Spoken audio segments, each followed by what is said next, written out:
In this episode, the excitement of Alan and Charlotte's travel package continues. On their second day, they visited the magical zoo of Unoha, as recommended by the resort's attendant the day before. There, various monster animals reside. Charlotte felt uneasy as Alan kept granting her requests. Alan asked which particular place Charlotte wanted to visit. Charlotte showed a pamphlet featuring small monster illustrations, pointing to a section called the Touch Corner. When she was young, she often saw these illustrations in picture books and had always wanted to visit someday. Alan granted Charlotte's wish, insisting that they enjoy themselves to the fullest and act like children again. He encouraged Charlotte to express her desires. Overcoming her shyness, Charlotte hesitated. To ease Charlotte's discomfort, Alan playfully threatened her with a death spell. Instantly, Charlotte panicked.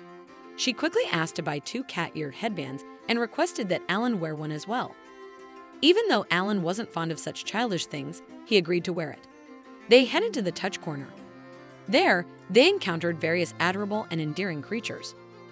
Charlotte complimented Alan's appearance, looking even sweeter with his headband on. The atmosphere was peaceful, with monster animals like sheep, rabbits, eagles, and others gathered there. Alan was surprised to see an advertisement featuring a monstrous capybara. He mentioned that these capybaras were fierce creatures capable of destroying mountains when hungry. However, the zoo staff reassured him that the monstrous capybaras were resting deep in the forest and posed no threat. They had become tame. Alan inquired if Charlotte liked them. As he turned to look, he was startled to see Charlotte crying. Overwhelmed with emotion, Charlotte was moved to tears seeing the soft and gentle monsters rolling around. She felt incredibly grateful for the opportunity to be there. It felt like paradise. Alan was puzzled by her reaction, especially since Charlotte hadn't even touched the cute monsters. He wondered what was so appealing about these furry creatures that endeared them to Charlotte. Alan invited Charlotte to enter the enclosure to touch the adorable monsters. Charlotte smiled, expressing her eagerness. Alan approached a group of bunny monsters, calling out to them. To everyone's surprise, the bunnies responded, and Alan seemed to understand their language. He tempted the bunnies with carrots, encouraging them to play with Charlotte. Unexpectedly, Charlotte found herself surrounded by various delightful monster animals, all drawn to her. The bunnies eagerly joined in the fun. Onlookers admired Charlotte's ability to bond with the creatures. Alan was amazed at Charlotte's popularity among the monster animals. After enjoying their playtime, Charlotte and Alan sat together on a park bench. The cute monsters smiled and cheered for Charlotte. Translating their sounds, the monsters were actually threatening Alan, warning him not to misbehave or they'd bite him. They also expressed a desire for Charlotte's affection, revealing their thirst for love and attention. Charlotte was elated to have quickly bonded with them. Reflecting on it, when Alan had first found Charlotte unconscious, she was also surrounded by these forest monsters. Alan rose from his seat and told Charlotte that there are many types of magic and special skills in this world. Some require expert talent. Like himself, he possesses magical abilities, enabling him to use advanced magical arts. Alan added that Charlotte might have the talent to control monsters. Charlotte could communicate with monsters and even command them. Without training, she already fascinated the monsters. It's likely that Charlotte possesses that power. Charlotte has immense potential. Even Alan struggled to communicate with lower-level monsters.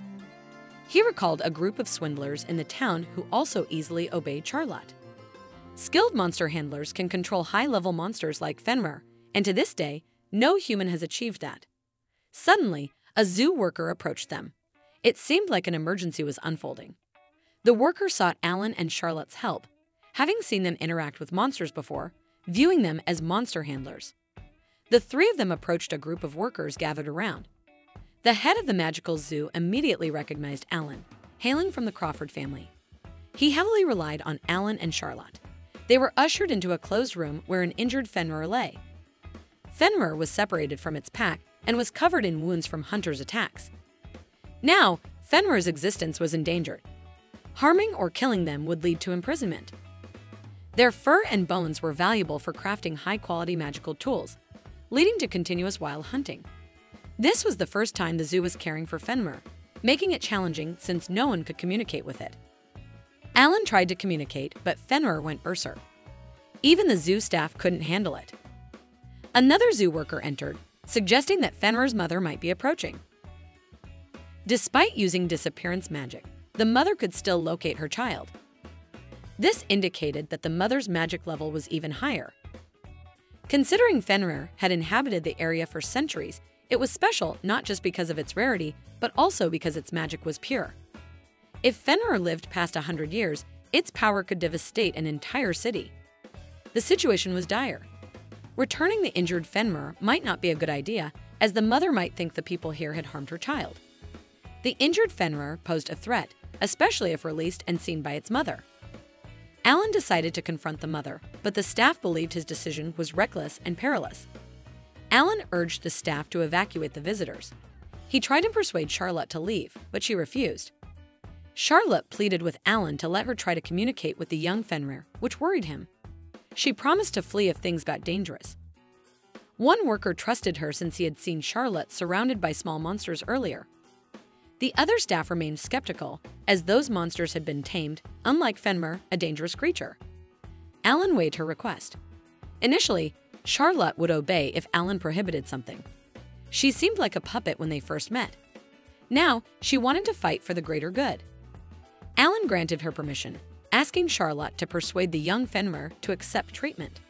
While Alan and Charlotte often spent time together, this was their first collaboration. Meanwhile, Aruka and Maecha were relaxing near the hot springs, hearing an announcement from the zoo's information center that Fenrir would be heading their way, urging visitors to move to safer areas. Maecha felt reassured, knowing that the Demon King was also present. Just then, Alan arrived, having suspected their presence. He was aware they were trailing him. A pack of Fenrir was heading toward the inn. Alan set up a barrier to keep the inn's occupants safe while stalling until Charlotte could persuade young Fenrir. He used an ice blind spell to halt the Fenrir pack. Suddenly, a massive Fenrir, the mother, appeared, shaking the surrounding ground. She devoured Alan, but he activated his defense magic. Instantly, she spat him out. Alan tried communicating with her, but she relentlessly attacked, sending him flying.